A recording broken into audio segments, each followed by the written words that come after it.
Hello and welcome back to Two Tall Guys Talking Sales. We're your hosts. I'm Kevin. And I'm Sean. And we are glad you're here. Thanks for joining us. In this podcast, we talk about real sales issues, big and small, for salespeople, selling situations, and sales leadership.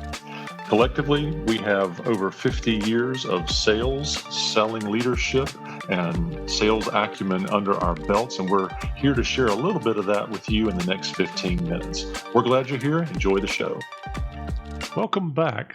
Sean, it's good to see you as always. And Sean, I'm excited about today because we've got a special guest, Kelly Crandall, one of our peers in sales and sales leadership. Kelly, great to have you today.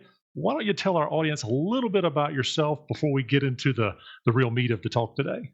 Thanks, Kevin. And Sean, I appreciate you having me as a guest. So a little bit about myself, as you said, Kelly Crandall, and I am currently the visionary for Sales Xceleration. And I'm also an advisor, meaning I work as a fractional outsourced VP of sales to help mid to small size businesses really build a path to more sales. My background that led me to this is really based on a 14-year corporate career, and then following that, 11 years as a business owner myself. And so I struggled through all the challenges that a small business owner might have through the recession, building ourselves up and really building a company that could scale and grow. And so there's really nothing that a small business owner hasn't experienced that I probably didn't experience myself. And I like to now take all that knowledge, both from my corporate background and my entrepreneurial background, to really serve businesses today to maybe make it a little bit easier for them not to have to go through quite the challenges that I went through to be successful, particularly in sales, which I love. And so I have a passion for that and for salespeople. So thanks for having me here to share some knowledge today that will hopefully help some leaders out there find a way to grow better and faster. Thank you very much for being on, Kelly. So when we talked about the topic that we were going to talk about, came up with this great idea, and I love the concept, so I'm going to let you kind of run with it. The sales skills required to communicate your value proposition to win more deals was what you wanted to talk about. And I think it's a great topic for our audience. You want to just kind of walk through the process and talk a little bit about it? Sure. Thanks, Sean. I'll start out with just value. We talk about the value proposition and what is really value. And the common definition of that is value is just the monetary worth of something. So what are people willing to pay for what you have? Where are they going to find value in that? And what I find working with salespeople, when we talk about value, most of them know their value proposition or positioning statement. So sort of what I'll call that elevator pitch. So we're looking for a salesperson to learn how to articulate in a compelling and tangible way how their company or an individual will benefit from buying something specific from them. We want to make sure when we're coaching salespeople around their value statement that it's clear and it's concise and it's compelling. We need that language that's going to resonate with our client. And then they have to be able to deliver it and pitch it and all that. But what I've learned is that training and that knowledge, while it's very critical, it's very limiting to what we mean by value for a client. So we're not really talking about a statement anymore. What I want to talk about is your value proposition. And that's a much broader collection of reasons why a buyer would buy from you. Rather than thinking about value as a statement, which again, we need that elevator pitch, but I really want your audience to think about value proposition as the concept, again, of why all those buyers are buying. How do we transition our thought process to create a value proposition that's actually based on our feedback, needs, changing trends, what's going to resonate with that client in particular? You've been doing this for a while as an advisor, and you were VP of sales before that and a business owner. In your experience, do you think that most companies can actually do this, or do they need help from others to pull this off? I think any company can learn to do this. It's just what the key to take away from today is, even though I'm going to talk about and teach how to really build a powerful value proposition, that you have to still understand at the end of the day, it's customized to each client. So it is not we're going to do it and we're done. That there's the concepts here that you're going to have to tailor to each opportunity in order to win more business. And what I've learned through the research, if you can have a strong value proposition, there's three things that you will achieve or earn. I'll call them value credits. The first one is if you can have a strong value proposition, you'll gain more loyalty.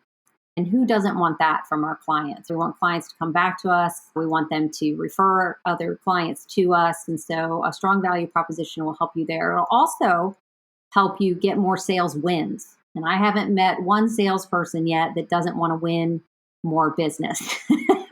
So again, something in it, what's in it for me? Well, you're going to win more.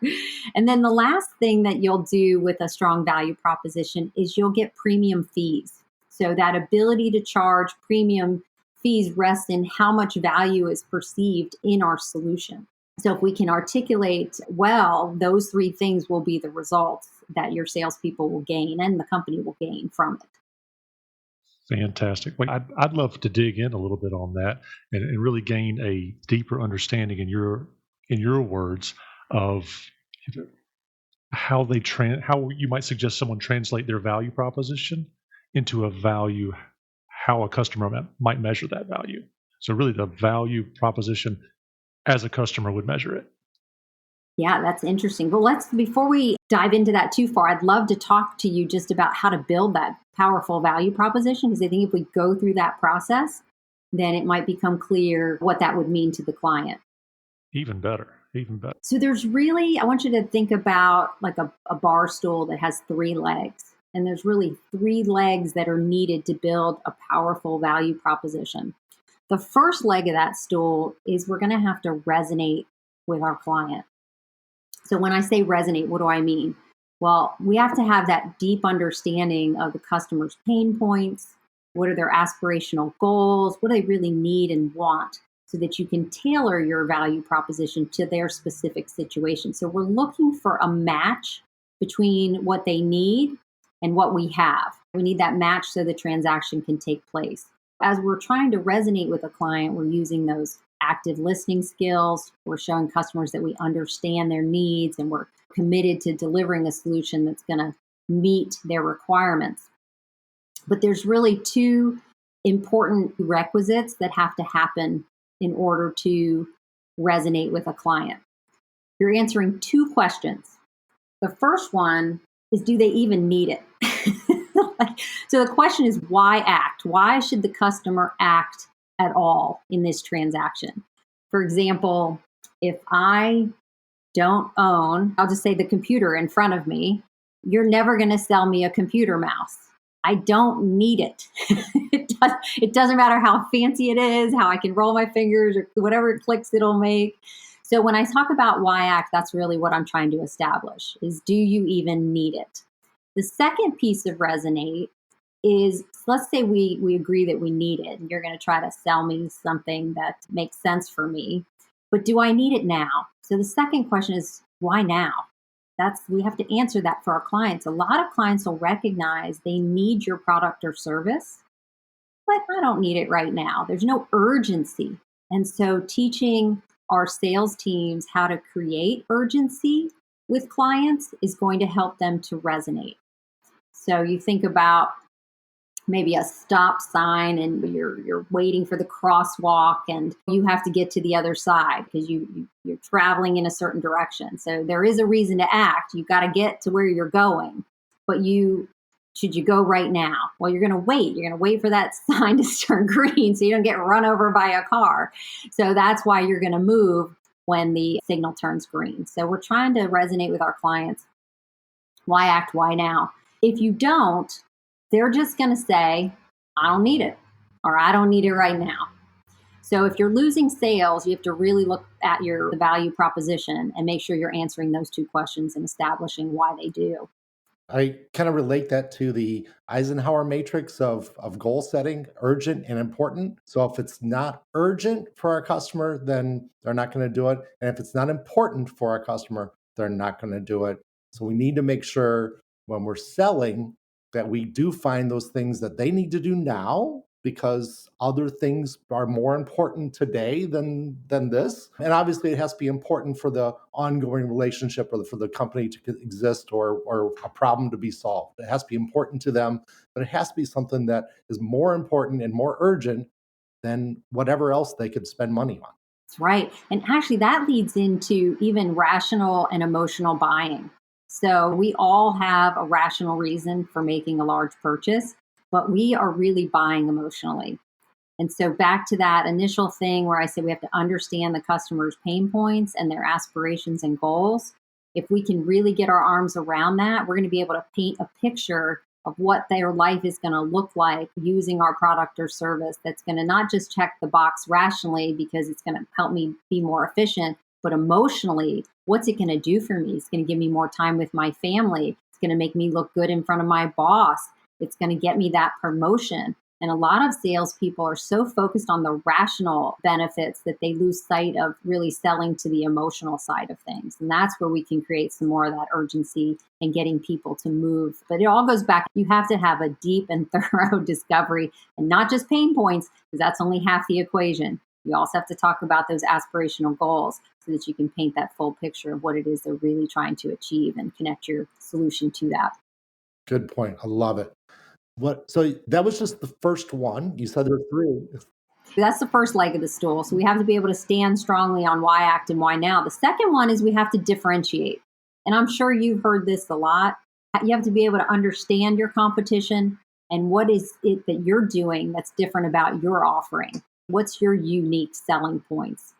We hear this if you've ever worked with EOS. What are your 3 uniques? So you've heard it said there. It's kind of the same thing. How are we going to differentiate ourselves? There's a couple of ways you can do that.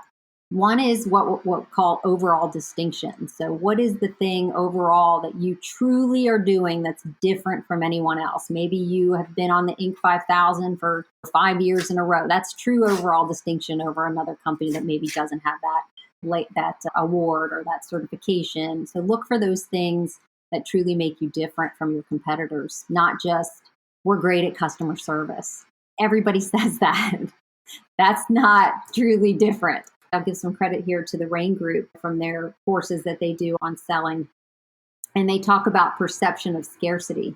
So how hard is it to actually substitute what it is that you're selling? And that's a really unique way to think about things, because can they truly get it somewhere else? Or if they can, how much of it is available to get? So if you have something that a lot of people really can't get, then you want to highlight that in your differentiation process. This happens by nature in my business, me being the commodity. So they're purchasing me as the consultant. I only have so many hours that I can dedicate to clients. That is not a perception of scarcity. That is a reality of scarcity. So if there's an opening, all of a sudden it's like, well, I better grab it because there's only so much time that that individual can have. So that's consultants or just with your product.